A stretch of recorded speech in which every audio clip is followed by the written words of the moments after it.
I don't know about you, but when I started traveling and at the same time when I was taking photography more seriously, I found myself having to bring so many lenses only because I didn't want to miss out on any of the shots. Many of the times it was my first time visiting a lot of these countries, and these countries were pretty far away, and it was also pretty expensive to get there, so I didn't see myself returning. And because of that, I was overpacking and my back was killing me. And so over the years, I have learned, first of all, what type of lenses are best for travel, whether or not the trip is for business and or work.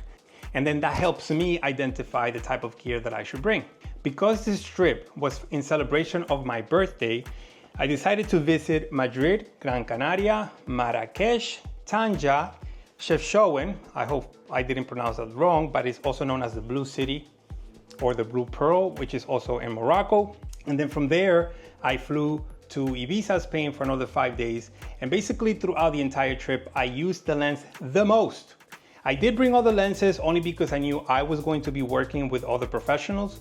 However, with that being said, out of the entire trip, which was about 16 days, 80% of the time, the 28-300 was attached to my camera body.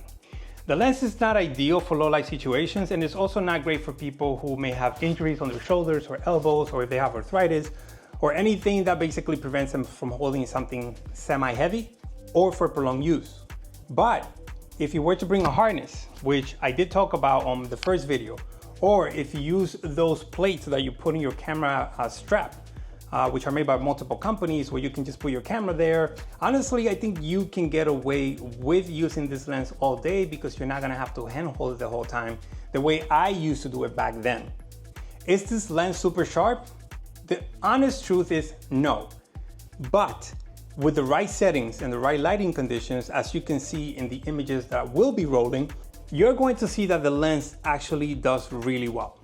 And like I mentioned in the first video, going from a 28mm frame and anywhere in between all the way to 300 is simply phenomenal because you're not gonna find yourself having to change lenses all the time.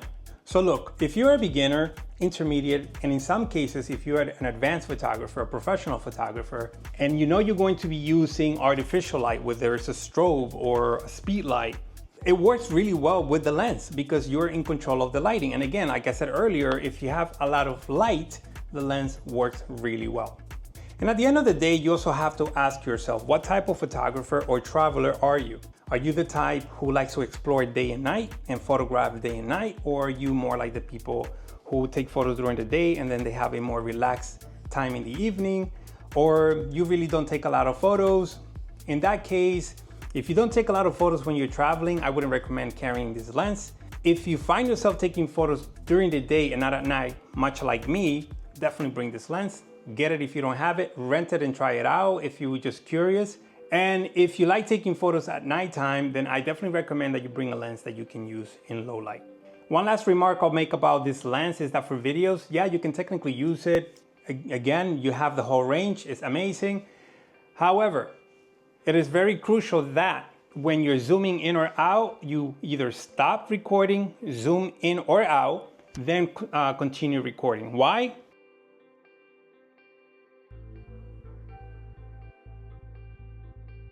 Because this lens does not zoom in internally, you physically have to extend it, right? And if you want to zoom out again, then you would have to contract it.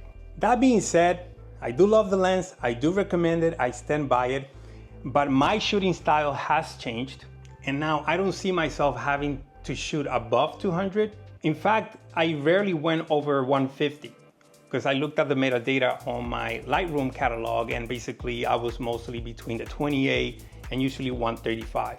So now I am planning to sell this lens, and part of the money I'm going to use it to buy the new Canon RF 24-105 at a constant aperture f2.8, which I know is a lens that I definitely need because sometimes I do a lot of corporate events and they need me to record what's happening, whether it's a food donation or a speech. And I often find myself having to remove my 70-200 because it's too zoomed in, and then the 28-70 is not zoomed enough. So then the 24-105 will be the perfect solution to this current issue that I'm having now. So with that being said, let me know what you think about this lens, whether or not you thought about getting it or renting it to try it out. And ultimately, what do you think about the photos? Is it good enough? Does it pass your test? And as always, if you enjoyed this video, please consider liking, subscribing, and hitting the bell notification for future videos. And if you must know why this young lady is always in my videos, it's not because that's gonna be my signature or I want to. It's simply because when I'm recording and she's over there, she's making her own commentary, and the only time that she's quiet is when she's on my shoulder. So with that being said, take care.